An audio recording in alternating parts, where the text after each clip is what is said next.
Le Seigneur Jésus est lumière. Tous ceux qui le rencontrent et le voient tombent et sont affaiblis, devenant comme morts. Beaucoup d'hommes ont un caractère rugueux et difficile, n'ont jamais été brisés par le Seigneur, ni par personne, ni par leur propre effort. Et ils ne peuvent rien changer. Et soudain, la lumière du Seigneur brille sur eux. Dès qu'ils voient cette lumière, ils deviennent des vases brisés. Celui qui voit le Seigneur est définitivement affaibli et brisé. Nul ne peut voir le Seigneur et vivre. La lumière, c'est cela. Ne confondez jamais la lumière avec autre chose. Ce que nous appelons ordinairement la lumière n'est pas nécessairement la lumière. Beaucoup de ces prétendues lumières ne sont que de la doctrine ou de soi-disant vérité. Ces choses n'ont aucun effet spirituel en nous. Le premier effet de la lumière, c'est de tuer. Sachons-le, la lumière ne vient pas uniquement pour vous permettre de voir. Ce n'est pas là son but premier. Lorsque la lumière descend, elle aveugle nos yeux. Elle doit bien sûr nous permettre de voir. Mais cela se produit dans un second temps. Premièrement, la lumière nous rend aveugles. Elle nous conduit à nous prosterner devant elle avant de nous permettre de voir. Ce qui ne nous courbe pas à terre, ce qui ne fait pas de nous des gens humbles, n'est pas la lumière. Lorsque Paul vit la lumière, il fut précipité par terre et pendant 3 jours, il ne vit rien. C'est pourquoi, lors de notre rencontre avec la lumière, nous serons tout abasourdis. Lorsque quelqu'un est dans les ténèbres et perçoit la lumière, il est incapable de voir.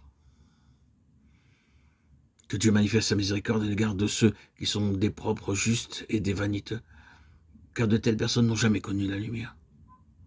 Tout ce qu'ils ont n'est que de la doctrine et de l'information.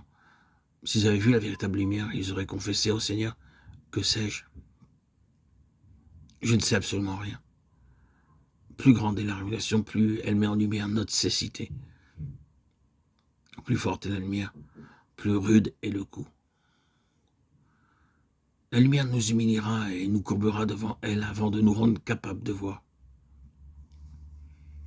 Si nous n'avons pas encore été frappés, humiliés, courbés et réduits à n'être plus rien, nous avons la preuve que nous sommes encore dans les ténèbres sans posséder la lumière.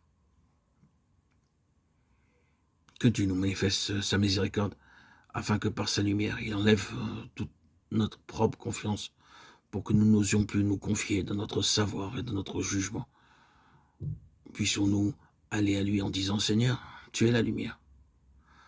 En te voyant, je réalise maintenant que ce que j'avais vu auparavant, ce n'était rien que des choses. La lumière n'est pas abstraite, c'est quelque chose de concret. Le Seigneur Jésus est cette lumière. S'il est au milieu de nous, la lumière est aussi parmi nous. Il est dommage que dans la vie des croyants, beaucoup trop de choses soient théoriques.